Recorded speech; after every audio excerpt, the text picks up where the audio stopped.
ጤና ይስጥልኝ የኬርቦክስ አፍሪካ ቤተሰቦች እንደምን አላችሁ? ዛሬ እጅግ በጣም የሚያስደስት በተስፋ የተሞላ ሁላችሁም ልትሰሙት የሚገባ ትልቅ የምስራች ይዤላችሁ ቀርቤያለሁ። የቤት ባለቤት መሆን ማለት የሁሉም ሰው ፍላጎት፣ በተለይም የመዲናችን አዲስ አበባ ነዋሪዎች እንዲሁም በውጭ ሀገር ለምትኖሩ ኢትዮጵያውያንና ትውልደ ኢትዮጵያውያን ትልቁ ህልማቸው እንደሆነ እናውቃለን። ዛሬ እኛ በኬርቦክስ አፍሪካ ቡድናችን እነዚህ ሰፊ የመኖሪያ ቤት ግንባታዎች ወደሚካሄዱባቸው ዋና ዋና ሳይቶች በአካል ተገኝተን ሂደቱ ምን ላይ እንዳለ፣ ግንባታዎቹ በምን ያህል ፍጥነት ላይ እንደሚገኙ በአይናችን ተመልክተን መተናል። ዛሬ የምንነግራችሁ መረጃ በመዲናችን አዲስ አበባ ውስጥ እየተካሄደ ስላለው እውነተኛ የቤት ግንባታ አብዮት ነው። የስራ ባህሉ ተለውጦ ግንባታዎቹ ቀን ከሌሊት የስራ መርሃ ግብር ወጥቶላቸው በተሻሻሉ ዲዛይኖችና በጥራት እንዴት እየተከናወኑ እንደሆነ አንድ በአንድ እንመለከታለን። ከዚህ በተጨማሪ ደግሞ በውጭ ሀገር የምትኖሩ ዲያስፖራዎች ሀገራችሁ ላይ የቤት ባለቤት የምትሆኑበት እጅግ በጣም ልዩና አዲስ የቁጠባ የብድር መርሃ ግብር በይፋ ተጀምሯል። ይህንን መረጃ በቪዲዮ መጨረሻ አካባቢ እናሰማችኋለን። ከመጨረሻው ድረስ አብራችሁ ቆዩ። ይህን ወሳኝ መረጃ እንድትጨብጡ ጋብዛችኋለሁ። ለቻናላችን አዲስ የሆናችሁ ሰብስክራይብ በማድረግ የቻናሉ ቤተሰብ ይሁኑ። አሁን ቀጥታ ወደ መረጃው እንለፍ።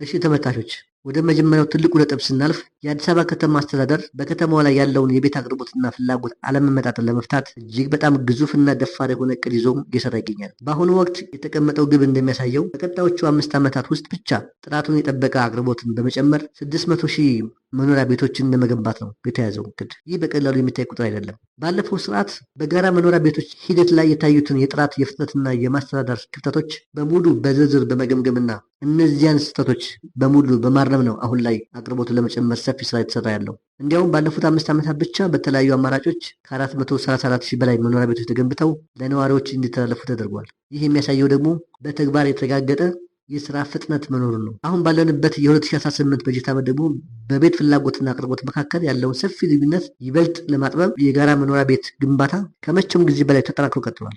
ግንባታዎቹ ዝም ብለው የሚከናወኑ ሳይሆን የስራ ባህሉ ሙሉ በሙሉ ተለውጦ በየቀኑ 24 ሰዓት ሌትና ቀን እየተሰራ ይገኛል። ዲዛይኖቻቸው እጅግ ዘመናዊ በሆነ መልኩ ተሻሽለዋል። ጥራታቸው አስተማማኝ እንዲሆን ተደርጓል። ግንባታቸው የሚከናወነው እጅግ በሚያስደምም ፍጥነትና መፋጠን ላይ ሆኖ በተሻለ አፈጻጸም ላይ ይገኛል። ተመልካቾች በአስተያየት መስጫ ሳጥን ላይ ያስቀመጣችሁ ጥያቄ ለመመለስ ያክል ለመሆኑ በአሁኑ ወቅት ስንት ቤቶች እየተገነቡ ነው? የትኞቹ ሳይቶች ላይስ ነው ስራው እየተፋጠነ ያለው ለሚለው ጥያቄያችሁ መልስ ይዘን መጥተናል። ባለፈው ነሐሴ ወር ላይ ብቻ በአዲስ አበባ ከተማ ውስጥ ከ97,000 በላይ የጋራ መኖሪያ ቤቶች ግንባታ በይፋ ተጀምሯል። ይህን ቁጥር በትኩረት ተመልከቱት። በአንድ ጊዜ 97,000 ቤት፣ ከነዚህ ቤቶች መካከል ደግሞ ከ50,000 በላይ የሚሆኑት በመንግስት አስተባባሪነት በከተማዋ ቀጥተኛ በጀት እየተገነቡ ያሉ ናቸው። ቀሪዎቹ ቤቶች ደግሞ በመንግስትና በግል አጋርነት ወይም ፐብሊክ ፕራይቬት ፓርትነርሺፕ ህብረት እየተገነቡ የሚገኙ ናቸው። ይህ አጋርነት የግሉን ዘርፍ አቅምና ካፒታል ስለሚጨምር ስራው ይበልጥ እንዲፋጠን ያደርገዋል። እኛ በአካል ተገኝተን ከተመለከትናቸው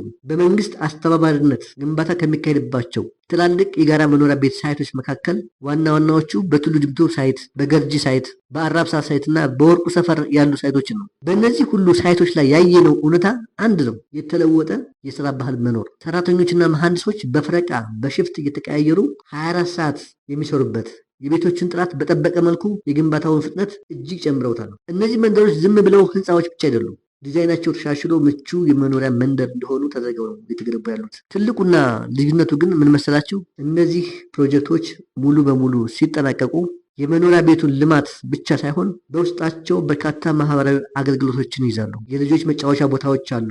የተለያዩ የስፖርት ሜዳዎችና የነዋሪዎችን ማህበራዊ ትስስር የሚያጠናክሩ ልዩ ልዩ የጋራ አገልግሎቶች ሼርድ አሜኒቲስ ተካተውባቸዋል። ከሁሉም በላይ ደግሞ ግንባታውን በጥራትና በፍጥነት ለመምራት በኢትዮጵያ በትልቅ የቴክኖሎጂ አቅሙ የሚታወቀው የአዲስ አበባ ሳይንስና ቴክኖሎጂ ዩኒቨርሲቲ አስቱ በማማከር ስራው ላይ በቀጥታ እየተሳተፈ ይገኛል። ይህ ማለት ግንባታዎቹ ሳይንሳዊና ጥራታቸውን በጠበቀ መልኩ እየተገነቡ መሆናቸው ማረጋገጫ ነው።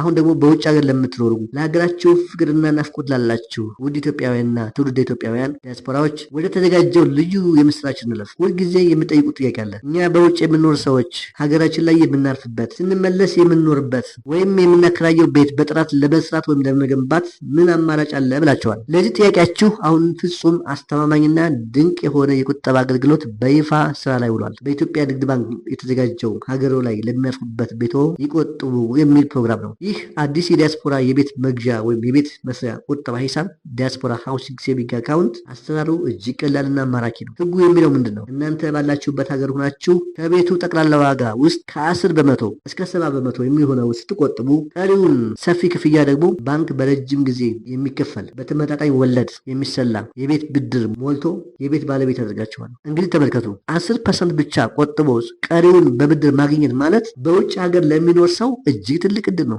ለመሆኑ ይህንን እድል ለመጠቀም እንዴት መመዝገብና አካውንት መክፈት እንችላለን ለምትሉ ደግሞ 3 ቀላል አማራጮች ተዘጋጅተውላችኋል። የመጀመሪያው አማራጭ ባላችሁበት ሀገር ሆናችሁ በቀጥታ በዘመናዊ መንገድ ዩናይት.ኢት መተግበሪያ ላይ በቀላሉ የቁጠባ ሂሳባችሁን መክፈት ትችላላችሁ። ሁለተኛ አማራጭ በአሁኑ ወቅት ባላችሁበት ሀገር በሚገኘው የኢትዮጵያ ኤምባሲ በአካል በመቅረብ አገልግሎቱን ማግኘት ትችላላችሁ። ሶስተኛ እዚህ ሀገር ቤት ባለው ህጋዊ ወኪላችሁ አማካኝነት የዲያስፖራ የቤት ቁጠባ ሂሳባችሁን መክፈትና መቆጠብ መጀመር ትችላላችሁ። ይህ እድል ሀገራችሁ ላይ ያለምንም እንግልት በጥራት እየተገነቡ ካሉት ዘመናዊ መንደሮች ውስጥ የቤት ባለቤት የመሆን ህልማችሁን እውን የሚያደርግ በመሆኑ እንዳያመልጣችሁ አጥብቄ እመክራችኋለሁ። የተከበራችሁ የኬርቦክስ አፍሪካ ቤተሰቦች ዛሬ በአዲስ አበባ ከተማ አስተዳደር አስተባባሪነት እየተገነቡ ካሉት ሳይቶች በቱሉ ዲምቱ፣ በገርጂ፣ በአራብሳና በወርቁ ሰፈር ሳይቶች እየተካሄደ ስላለው የሙሉ ቀን የቤት ግንባታ አብዮት እንዲሁም ለአማካሪው አዲስ አበባ ሳይንስና ቴክኖሎጂ ዩኒቨርሲቲ የተሰጠውን የጥራትና ቁጥጥር ተግባር አንድ በአንድ ተመልክተናል፣ አይተናል። በቀጣይ